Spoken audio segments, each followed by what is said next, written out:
La campagne de déclaration d'impôt va démarrer et il s'agit de s'y prendre au plus tôt. Alors là, la procrastination souvent est redoutable, elle est totale, elle est puissante et évitez d'aller faire votre déclaration le dernier jour ou l'avant-dernier jour, comme moi j'ai pu le faire, parce que c'est quelque chose qui me gonfle, d'expérience, plus vous allez vous y prendre tôt, et mieux ce sera. Et puis je vais vous aider au travers de vidéos. Ça faisait longtemps que je n'avais pas fait de vidéos sur YouTube.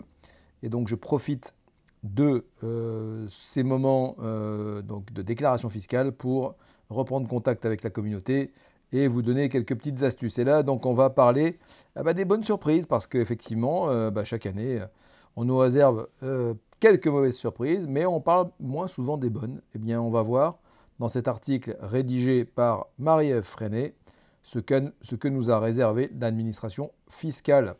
La première, effectivement, c'est qu'on va avoir moins d'impôts sur les revenus constants. En détail, donc je vais lire, c'est un peu plus pénible, mais bon, je ne maîtrise pas le sujet sur le bout des doigts. Au 1er janvier dernier, les tranches du barème d'impôt sur le revenu ont été valorisées de 4,8% pour tenir compte de l'inflation. Ça, ok.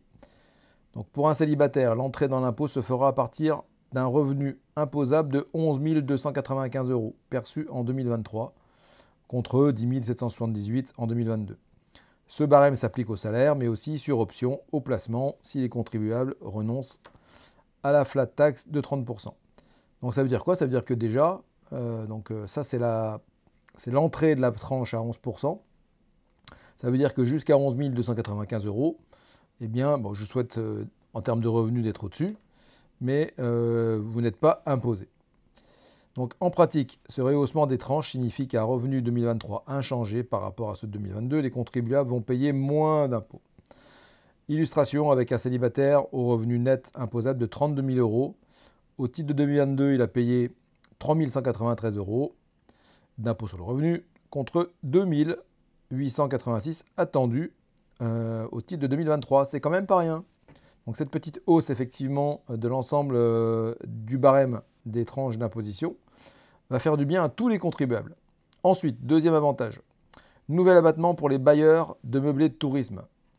Alors, donc on nous a annoncé des mauvaises nouvelles pour une partie des investisseurs qui sont en statut loueur meublé non professionnel. Donc on va voir ce que nous dit cette fois-ci donc cet avantage. L'imbroglio autour du rabotage des conditions fiscales préférentielles de la location meublée de courte durée, n'est pas encore totalement clos. Néanmoins, pour le moment, il ne produit pas encore d'effet délétère pour l'investisseur locatif. Au contraire, pour les bailleurs de location meublée, seul l'avantage fiscal supplémentaire créé par la loi de finances de 2024 s'applique et non pour l'heure la suppression de la niche fiscale dite Airbnb.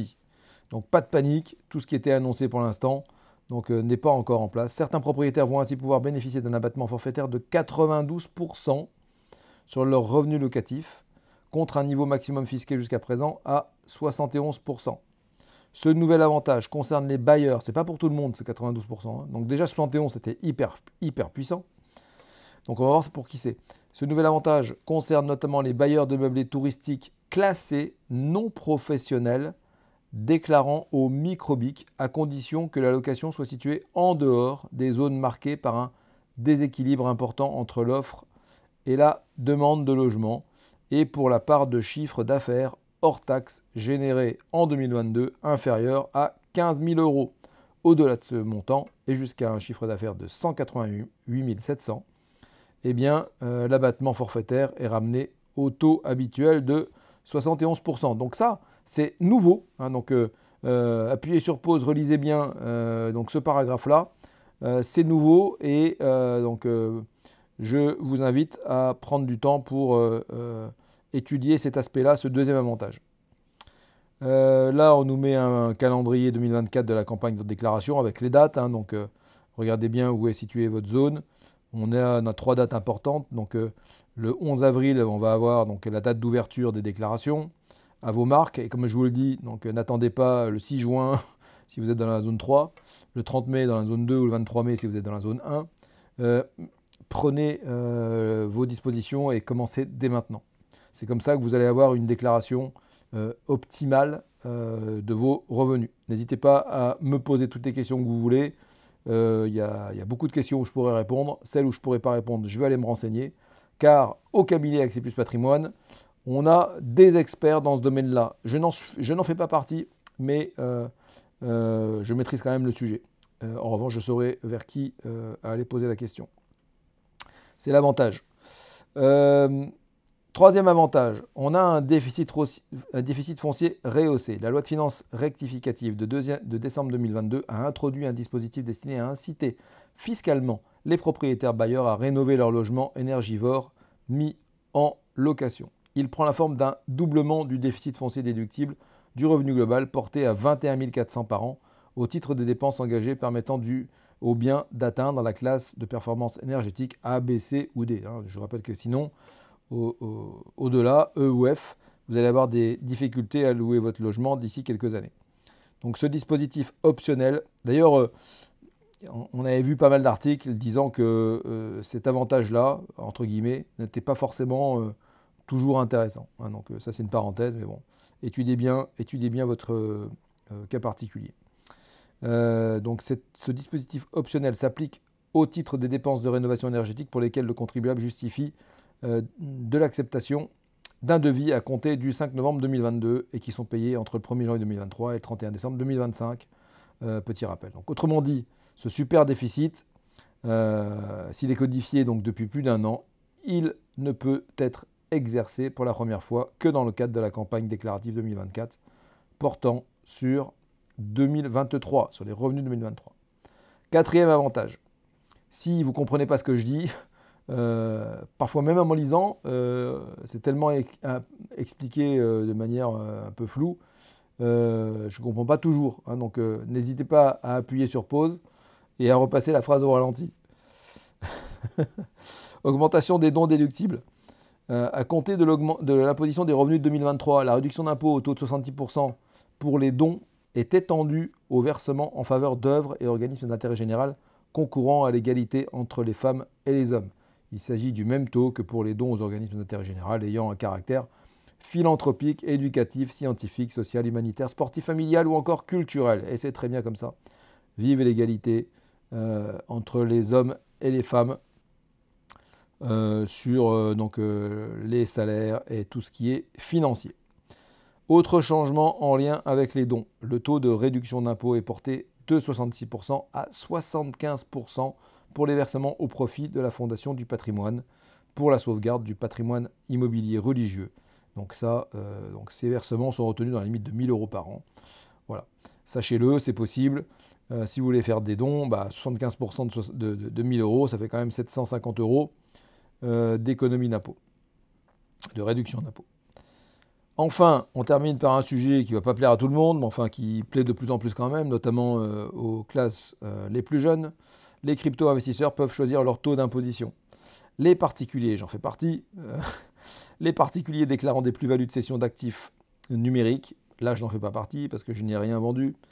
Je fais du DCA sur les cryptos, je vous conseille de faire pareil. Ne spéculez pas sur les cryptos, c'est un super placement, mais sur le court moyen terme. Donc une fois de plus, c'est comme l'assurance vie, c'est comme les actions, on ne fait pas de trading, on fait de l'investissement régulier sur le long terme.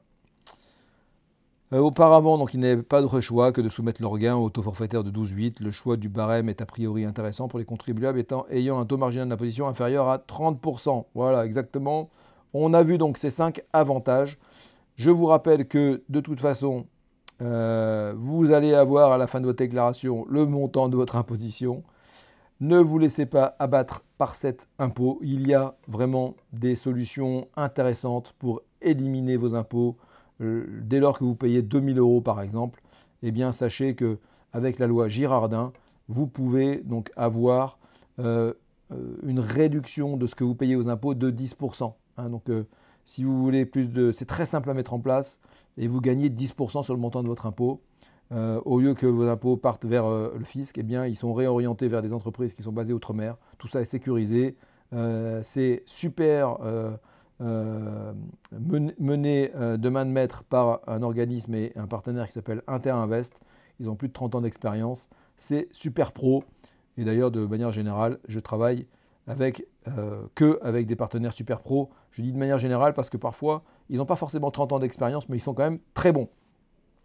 Deuxième levier fiscal, bien sûr, ça va être l'investissement dans l'immobilier. Si c'est le cas, là en ce moment, je travaille beaucoup avec des professions libérales et des professions médicales qui sont dans la TMI 41 et 45%, avec le plus puissant des écraseurs fiscaux que je qualifie. Et donc, comme ça, c'est la loi monument historique. C'est vraiment redoutable et en plus, vous investissez dans l'immobilier avec des biens patrimoniaux qui sont magnifiques. Je vous assure que lors de la livraison, c'est la fête pour tout le monde. Les clients sont ravis. Donc je vous incite à me contacter pour vous faire un petit devis rapide sur ce qu'on pourrait venir écraser concernant vos impôts. L'épargne à investir moyenne varie en fonction du montant investi entre 300 et 600 euros par mois. Donc je peux vous dire que ce n'est pas grand-chose par rapport à ce que payent en impôts les contribuables qui sont dans ces tranches-là, 41 ou 45. Dernier petit conseil, si jamais vous avez du bénéfice foncier et que vous faites éclater, il n'y a pas d'autre terme, avec votre TMI plus les prélèvements sociaux, donc imaginons que vous êtes dans la tranche 30%, viennent se rajouter les 47,2. Tous les revenus que vous avez déclarés vont être donc rabotés de 47,2% par l'administration fiscale. Là, on a encore pendant quelques semaines, ça ne va pas durer très longtemps, la possibilité